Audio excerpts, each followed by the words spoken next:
Madam Edith Kah Walla, good evening to you. Thank you so much for joining us tonight on Talking Point. Good evening, and a pleasure to be here after a little while. Yeah, of course. Good evening to all those who are watching out there. This should be your first TV appearance since the decision by the Minister of Territorial Administration, Paul ATANGA NJI, to recognize Mr. Tita Samuel as leader of the CPP political party. After that move, the state has decided. What as the CPP leader that you are, what have you done? Oh, this move, first of all, it is important to note that it is completely illegal. There is no law in Cameroon that allows the Minister of Territorial Administration to enter into the workings of a political party and to nominate anybody, let alone the presidents of parties, as he has done with several parties. Number one is that we have written to the minister to inform him that he got confused somehow. He's also a militant of the CPDM, and since he has a candidate for the election, he's looking for people to support his candidate, but he cannot confuse his minister role with his militant role. So he went and nominated people who are all coming out to support his candidate, which he is free to do. He is free to go and canvass Cameroonians and ask them to support his candidates. But he, as a minister, he must work within the law and within administrative procedure. He has done neither. So we have written to him. The second thing is that we have taken him to court because he has created a lot of confusion in the public arena with this type of action. And I can also tell you that today I was visiting the administrative authorities here in Douala because not only after he signed his order, he also gave orders for our premises to be surrounded. People went so far as coming to my home under the pretext of notifying me of decisions. And we had to remind the administrative authorities that they cannot overstep their bounds. So what have you been able to do? What has changed between the moves that you've taken so far? I should note that it's more than 1 week now that you've been taking that decision to take a court action and write to the minister. Yes. What has changed? Any response so far? No response. We are very used to the government of Cameroon. They commit an illegality.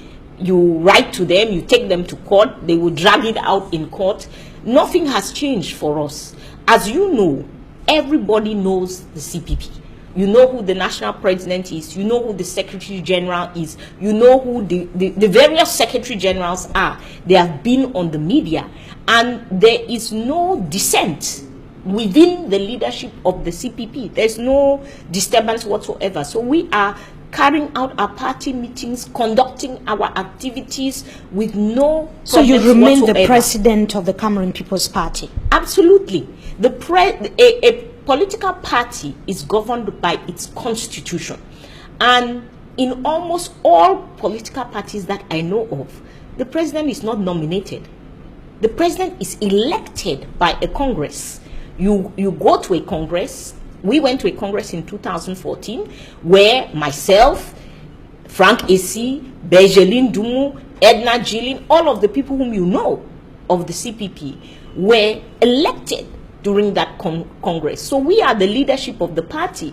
For us to be removed, it is only that congress that has sit again to do so, and to elect new people. So it is actually terrible because the Minister of Territorial Administration is one of the ministries that is supposed to help us to structure our political life. He's actually structuring. No, he's especially the opposition. No, he is not. The opposition parties that were having internal conflicts. So you say this. Where is the conflict? The move is to restore order. I think it's also important for you journalists to ask the minister proper questions. Where is the conflict? If we are in conflict inside the CPP and the minister is notified of a conflict, I imagine somebody had to notify him. We did not notify him of any conflict in the CPP. If somebody notified him, then the normal thing for a minister to do would have been to communicate to us that he has been notified and there's a conflict both parties in our party. The first time we had information that the ministry is aware of any conflict in the CPP was during his communique where he nominated a new person. We have never been contacted by his ministry, neither by telephone, nor in person, nor in writing. What type of administration are we doing in Cameroon? No, the CPP is functioning normally, like you said. Yes. The CPP has taken a stance with regards to the Anglophone General Conference convened by Christian Cardinal Tumi and a good number of religious officials and actors of the civil society. So far, we've been having diverse reactions, people condemning, others praising that it is actually a positive move to take Cameroonians, especially the English-speaking population, out of the current socio-political crisis in the two Anglophone regions of Cameroon. What is your view or perception with regards to these divergent views on this initiative? Well, the CPP has come out very, very clearly. We think this is a positive step. You know our stance. We are for political transition in Cameroon. Within political transition is what we call national dialogue. And this initiative is placed as a precursor to national dialogue. That is, we should have an all-Anglophone dialogue to set a minimum agenda. I think amongst the Anglophone population, you have at least 3 different points of view, at least. But I think the 3 main points of view are those who still want a unitary state, so they are pro-government, pro this current regime. There are those who are pro-independence, they want to leave the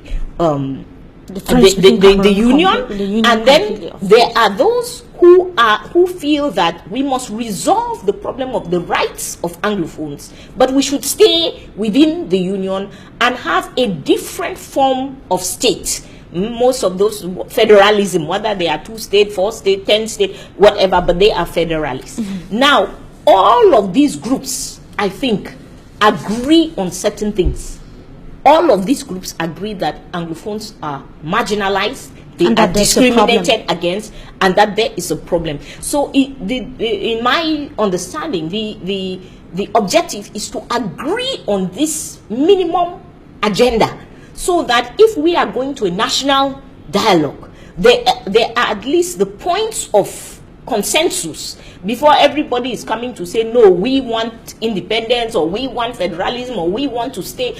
But at least as Anglophones, we have a minimum agenda. The conveners have given, outlined certain preconditions. Yes. Like the release of those that have been arrested in connection with the crisis, and to let those who are in the diaspora come and take part in the dialogue. What do you have to say about that? Do you think it's an encouraging recommendation? Yes, we totally agree that you cannot have dialogue under stress. You cannot have dialogue where some people are threatened.